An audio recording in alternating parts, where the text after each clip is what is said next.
Show you how us tactical turkeys do. It's definitely been an interesting week so far with athletes, with of course splitting between Joe Mixon and John Morant. Both are fighting for the top spot of who can be in the most trouble in their leagues. But if you have not seen, I just saw this an hour ago when I woke up. I saw Mixon was trending on Twitter. I clicked on it and I saw the accusations, and you're seeing all the stories so far coming out. But if you have not seen, Joe Mixon is being accused of shooting a child in the leg at his home. Kind of quickly going down here, it says Pittsburgh Steelers foe and Cincinnati Bengals running back Joe Mixon is reportedly under investigation for shooting a child in the leg in Ohio earlier this week. Going down, this incident happened around 8:30 p.m. on Tuesday. At 11:30 p.m., officers were seen at Mixon's home, banging on the door for the homeowner to open. At 1:30 a.m., deputies entered the home after presenting paperwork to the homeowner and were seen searching with flashlights inside. And to kind of fresh up your memory from last month, Mixon was charged with a misdemeanor aggravated menacing, but those charges were later dropped. Mixon is considered to be a potential cut for the Bengals this season if they look to clear up salary cap space. So it's it's definitely a sad, it's sad. Like I don't know what's going on with these guys. Like I said just now, I don't know what's going on with them, especially with John Moran, Joe Mixon. I mean, if you're talking about for Joe Mixon's cases, he's definitely not helping, because what it just said, there was so much speculation that he could be a cap casualty and they'll release him to free up cap space to try and help re-sign other players. More importantly, Joe Burrow, T. Higgins, and later, a year or two after, Jamar Chase. And as you can see for his stats, he did have a down year this season.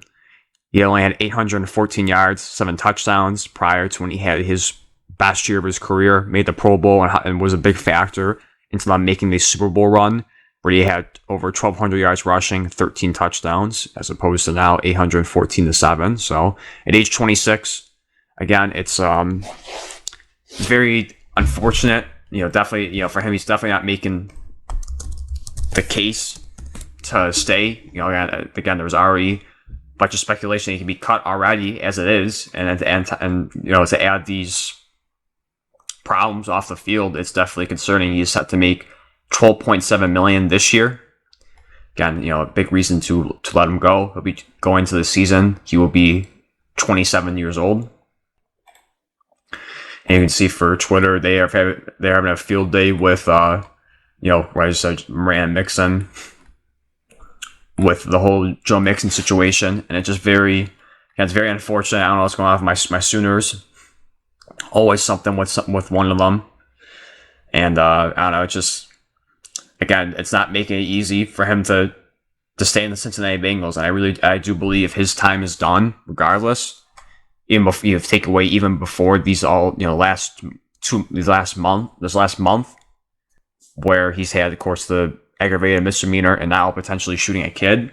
There's no question if he's proven that he's gone regardless, and that could also jeopardize his future in the NFL potentially, because if they cut him, who's gonna want to pick him up? That's gonna be the bigger question.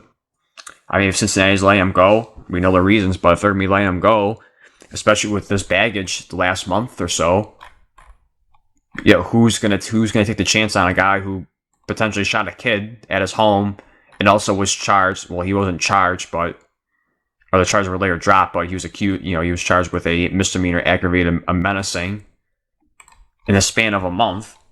So again, it's very unfortunate with the whole Joe Mixon situation. It's kind of crazy. I didn't even realize this happened, as you can see from going back to the kind of news articles. It's all just came out recently, like just a few hours ago. You can see the news articles just go on and on and on about the whole situation. Again, very unfortunate. Such a great player, no doubt. Even if you go before this, I don't know if he really had any problems in the NFL. Like I'm sure there's probably maybe like one I'm missing offhand. If I am, just let me know. But before all this, the last one he had was, of course, when he was in college, where he assaulted a woman. and that's what kind of made him drop. That's what made him drop in the draft to the second round. If he didn't have that problem, there's no question he'd be a first round talent. Cincinnati was very fortunate that he fell into their laps. Was for the last few years one of the better running backs in the NFL, but especially over this last month with the aggravated menacing, and then the potential of shooting a kid, it's just not. I don't know. It's very unfortunate what a lot of these athletes are doing right now. So, I just want to make a quick video on that. Just want to put it out there for you guys to see if you have not seen it. But with all that being said, let me know down below your thoughts on the whole Joe Mixon situation. If you do think he's going to get cut, if he does, does he have a future in NFL? If it is proven that he is linked to this, but if not, where's another destination he can go? Where's another team that he can end up being on? But with all that being said, thank you for watching. Please subscribe if you enjoyed. I'll see you in the next one.